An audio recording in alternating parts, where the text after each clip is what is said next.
importe de prendre en considération le phénomène central du style. Tous les objets, comme toutes les actions présentes dans la vie sociale, qu'ils soient matériels ou symboliques, révèlent des traits caractéristiques qui permettent de les renvoyer au contexte historico-géographique de leur naissance qui leur imprime une telle allure. Par exemple, la guerre est conduite de manière différenciée en fonction des lieux et temps. Tous les objets sociaux, c'est-à-dire non strictement naturels, ont des caractéristiques formelles qui les situent dans une configuration sociale collective. Or, la plupart des objets ne sont pas strictement naturels. Les éléments de la nature sont généralement transformés par des exercices sportifs, des jardinages, des cultures, des sélections génétiques. L'importance des styles est alors générale. Elle peut donner lieu à des prédictions. Un sociologue peut prédire, avec une assez faible marge d'erreur, l'âge de celui qui porte un prénom non classique, par exemple Kevin. La place Stanislas n'aurait pas pu être construite au Moyen-Âge ni au XXe siècle. Cela n'est pas techniquement impossible, mais hautement invraisemblable. Si l'on va aujourd'hui à une exposition d'art contemporain, on ne sait pas exactement quelles œuvres singulières on y rencontrera, mais l'on sait qu'elles auront toutes certains traits communs qui les rendent précisément contemporaines dans leur apparence. Il est hautement improbable d'y rencontrer des œuvres ressemblant au travail de Chardin ou de Giotto, si ce n'est pas l'intervention d'un deuxième degré. Il y a donc une généralité du phénomène du style et une tendance à l'évolution de celui-ci, à un rythme plus ou moins rapide, ainsi qu'une contrainte forte sur les choix qui sont faits dans un contexte social donné. Il est presque impossible de rencontrer aujourd'hui en France un Anatole ou un Théodore, mais on trouvera Théo, prénom autrefois répandu et qui reviendront sans doute au goût du jour. Le quatrième élément que je voudrais souligner est sans doute moins évident et prête davantage à une discussion philosophique qui ne sera pas développée dans le cadre limité de cet article. Le point que je cherche à défendre est le suivant. D'une manière générale, il est difficile de faire une nette séparation entre des attitudes normatives et non normatives. Cela est vrai de manière générale et plus spécifiquement dans le domaine esthétique. Il me semble ainsi difficile de suivre Sibley lorsqu'il écrit « Je suppose que toute investigation esthétique qui porte sur autre chose que sur le discernement des qualités et leur description a à voir avec des questions de valeur des choses en elles-mêmes. Ainsi, je ne discuterai pas davantage des questions de préférence, de plaisir ou de satisfaction, mais je m'attacherai spécifiquement au problème de ce qui possède une valeur et est désirable ou intéressant du point de vue esthétique. D'un point de vue philosophique, la distinction entre l'être et le devoir-être ne me semble pas du tout devoir être abandonnée, mais plutôt reconsidérée et reprécisée. Je ne partage pas le souhait exprimé par Putnam du renoncement à une telle distinction. Toutefois, quand nous en venons à l'analyse des préférences esthétiques, il faut convenir qu'il est difficile de maintenir une claire séparation. Lorsque quelqu'un exprime une préférence de goût, que ce soit pour un prénom, une œuvre d'art, un paysage, la préférence ne peut généralement être considérée comme un événement solipsiste. Les préférences individuelles adviennent le plus souvent à partir d'un arrière-plan de préférences collectives et sont soutenues par la croyance diffuse, explicite ou implicite, que l'on devrait avoir de telles préférences. Plus exactement, qu'il y a des catégories de préférences globalement légitimes. Par exemple, si je m'engage aujourd'hui dans une production artistique, je ne peindrai pas des tableaux similaires à ceux de Giotto ou de Chardin. Je pourrais être très innovant, mais plus vraisemblablement, je ferai quelque chose qui ressortit plus ou moins à l'une des traditions de peinture du XXe siècle ou du début du XXIe siècle dans l'une de ses dimensions, et j'abandonnerai peut-être ainsi l'idée de peinture au profit de la vidéo ou des installations. De manière similaire, si je suis un architecte et que je dois me bâtir une église à Nancy, il est à peu près impossible que je construise quelque chose de similaire à cet être. Je dessinerai un bâtiment moderne ou même post-moderne. Si je donne un prénom à mon fils, il est extrêmement improbable que j'aimerais les prénoms Muhammad ou Anatole. Cela signifie que les préférences individuelles sont entourées par des normes qui sont plus ou moins prescriptives de comportements particuliers.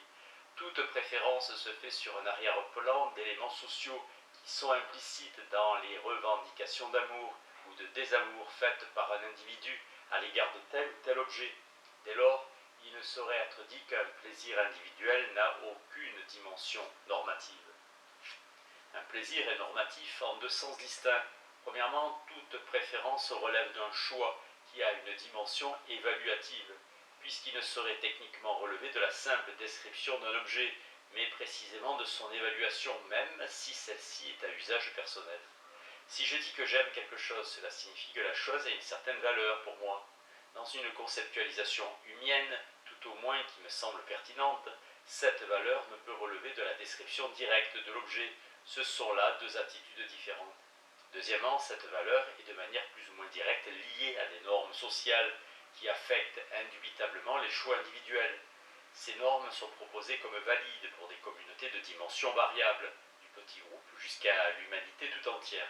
Cinquièmement, et dans le prolongement de l'analyse précédente, il faut prendre en considération l'importance des corrélations entre des groupes spécifiques définis suivant certaines caractéristiques, par exemple les professeurs de philosophie, et un certain type de préférences esthétiques et de pratiques esthétiques. Ces groupes peuvent être constitués à partir de variables différentes, les plus importantes étant le revenu et le niveau d'éducation.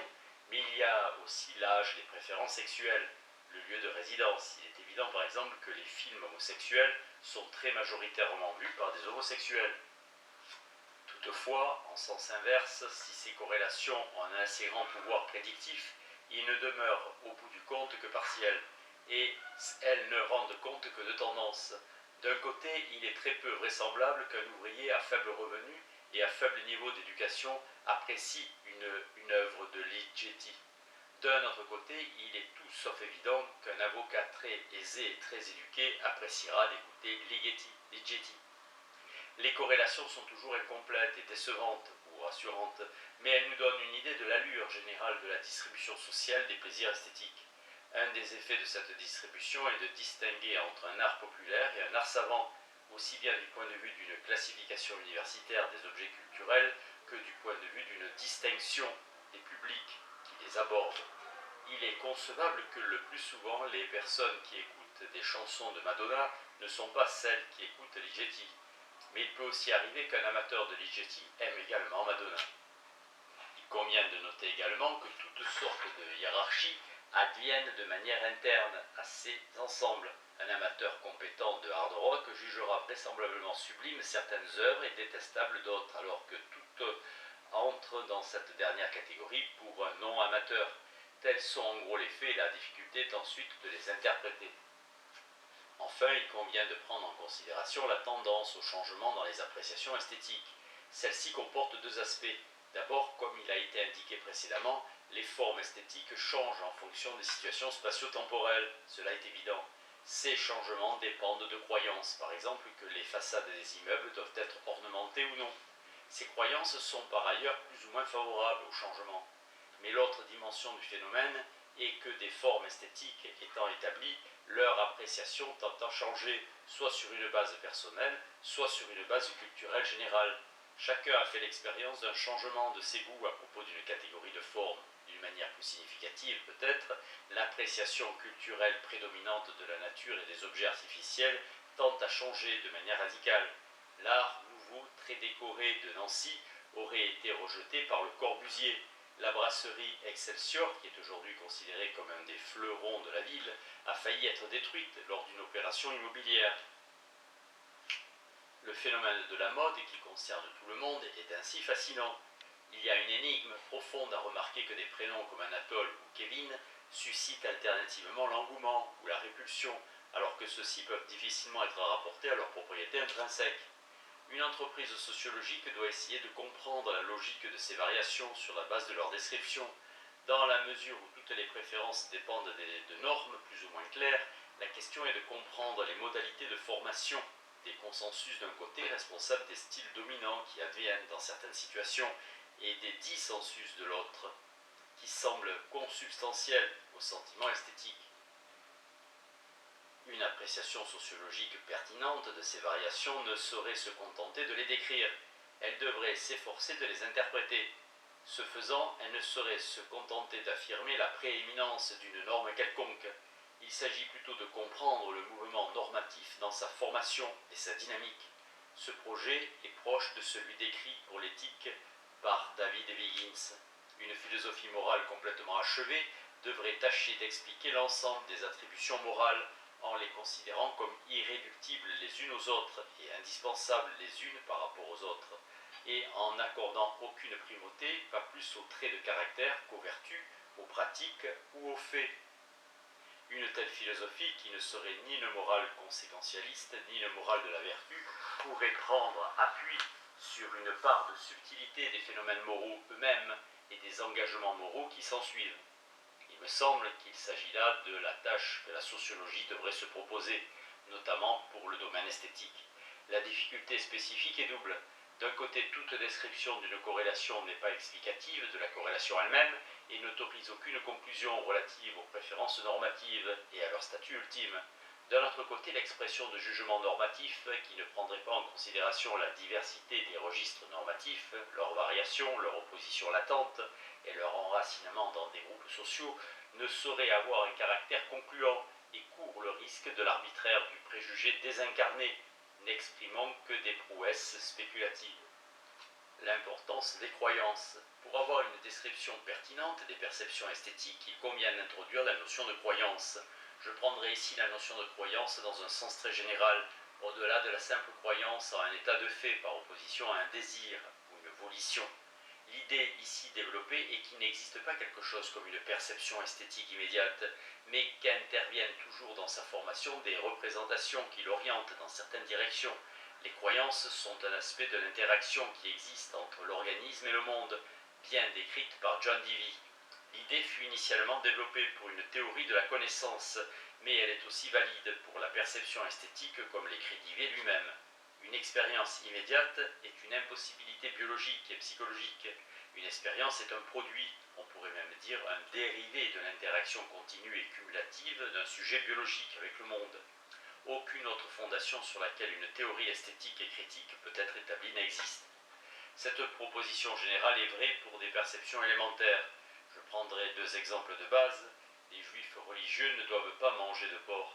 Il semble toutefois, nous dit-on, qu'ils n'ont en réalité pas envie de manger du porc. Loin d'être attirés par cette viande, ils sont au contraire dégoûtés par elle, sans doute comme nous le sommes peut-être par le chat ou le chien, sans que l'on sache exactement pourquoi. Ceci a une conséquence fascinante. Une croyance normative relative à un objet peut modifier la satisfaction possible relative à cet objet. De même, un fromage français peut être considéré comme merveilleux de raffinement ou au contraire comme puant suivant la croyance que l'on adopte à son égard. L'idée que je défendrai donc, appuyée par une évidence descriptive, est qu'à un niveau perceptif élémentaire, les croyances interfèrent avec les sensations. C'est pourquoi une appréciation esthétique et de même une appréciation artistique dépendront des croyances entretenues au regard de différents types d'objets. Ceci a une importance sociologique réelle. Un individu n'écoutera pas et n'aimera pas la musique arabe, car il se sent étranger ou hostile au monde arabe.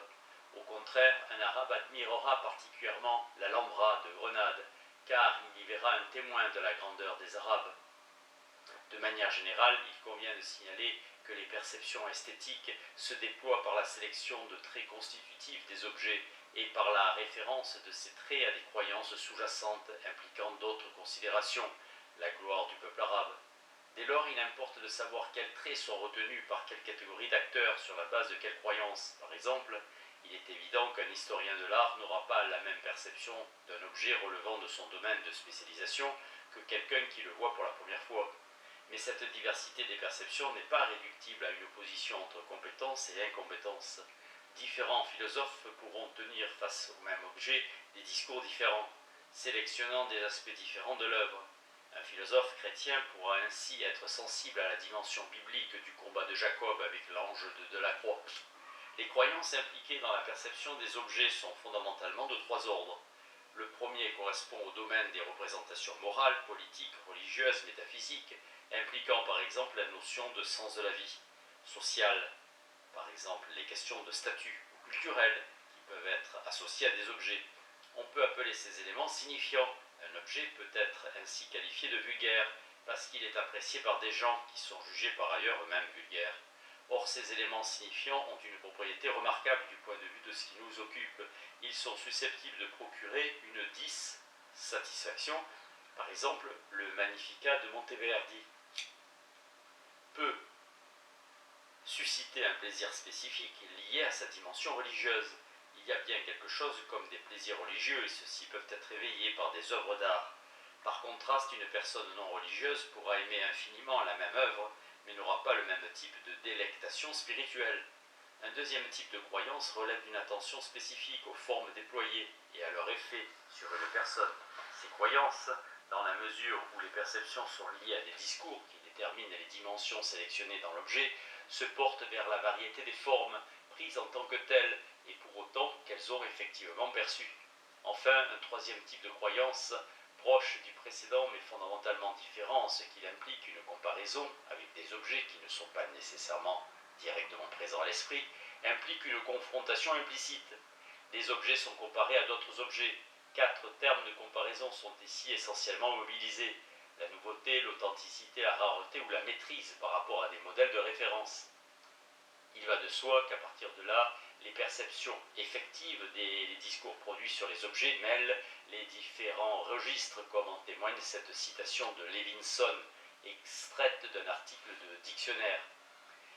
La satisfaction esthétique dans Mort à Venise de Thomas Mann tient moins de la beauté de son langage, du caractère remarquable de ses images et de la courbe descendante de sa triste narration que de sa médiation morale entre la vie et l'art, et de la symbolique de la mort et de la désintégration.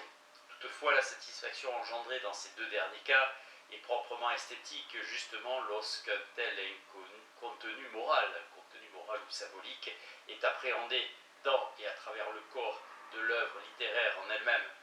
Ces phrases, paragraphes et événements fictifs, et non comme quelque chose pouvant être abstrait de l'œuvre. Le plaisir esthétique dans le studio rouge de Matisse vient non seulement de la saisie de ses formes, plans et couleurs, mais aussi de l'appréhension de l'originalité de traitement de l'espace effectué par Matisse. Mais un tel plaisir est inséparable d'une réflexion sur le rapport entre le traitement original de l'espace et des choix particuliers de formes, de plans et de couleurs. Le premier cas évoqué implique deux dimensions: une appréciation morale de la signification de la vie et sa traduction à un style spécifique par Thomas Mann. Ce que dit Levinson est que le plaisir esthétique implique les deux dimensions, précisément dans la mesure où le premier aspect est lié au second. Certes, le plaisir de la désignation du sens de la vie est transformé par son expression particulière dans le style de Thomas Mann, mais le fait même que cela soit jugé possible implique une acceptation des affirmations morales sur ce sujet. Par contraste, le deuxième cas n'implique pas de telle signification, mais introduit en sus des formes déployées par la peinture de Matisse l'idée d'originalité. Il est donc vraisemblable qu'une peinture contemporaine, qui aurait un traitement de l'espace similaire à celui de Matisse, ne saurait susciter le même intérêt et par conséquent le même plaisir que l'original. On peut donc dire, de manière finalement assez surprenante, que l'idée d'originalité est susceptible de produire du plaisir. Il en va de même clairement pour l'authenticité, la rareté ou la maîtrise par rapport à un modèle.